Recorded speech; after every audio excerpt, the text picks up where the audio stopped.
Bonjour, la capsule portera sur les valeurs et les attributs identitaires liés au christianisme dans la société québécoise.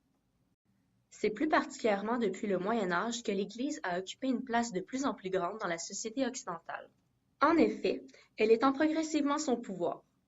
Elle sera bien influente sur le plan spirituel et religieux, mais aussi de plus en plus au niveau des politiques, des arts, de l'éducation et des différents services offerts à la population. On l'observe même encore aujourd'hui grâce à plusieurs contes populaires du domaine public, comme la légende du cheval noir de Lillet. Ainsi, puisque l'Église est omniprésente dans les domaines sociaux, elle pourra transmettre plus facilement les valeurs prônées du christianisme qui sont l'amour de son prochain, l'amour de Dieu, la quête de la vérité, la résurrection, l'immortalité de l'âme et bien sûr la paix entre les hommes. Plusieurs artistes ont d'ailleurs représenté à travers le temps ces valeurs et les cultes associés à la religion catholique, tels que le baptême, le sacrement du pardon, la première communion, la confirmation et bien entendu le mariage. Comme nous avons pu le constater dans la légende du cheval noir de Lillet, le curé, M. Panet, est une personne importante et signifiante dans la communauté. En effet, on lui construit une église parce qu'il n'y en avait pas auparavant à Lillet. De plus, il aide les travailleurs, il les conseille, il les sermonne et il s'en va baptiser. Le Québec faisant partie de l'Occident, son histoire en est intimement liée et les influences de l'Église catholique toujours présentes.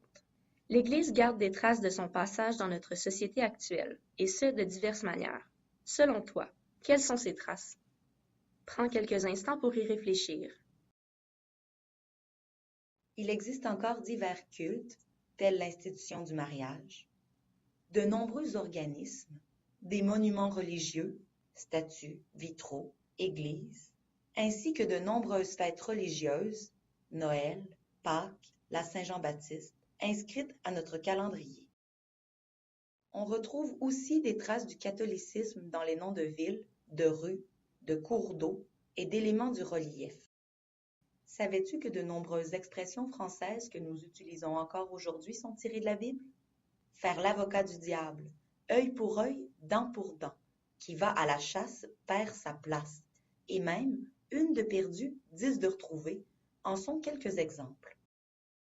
Enfin, sur notre drapeau du Québec, la croix blanche renvoie au catholicisme et le bleu symbolise la Vierge Marie. On constate que depuis l'époque de la Nouvelle-France, l'Église est toujours présente, quoique moins influente dans les domaines sociaux. En effet, l'Église n'a plus son emprise d'antan. Elle n'a plus autant de pouvoir sur le gouvernement, ni sur l'éducation, ni dans les services essentiels de la communauté. De plus, aujourd'hui, moins de fidèles la fréquentent, mais elle est maintenant davantage au service de la population plutôt que la population à son service.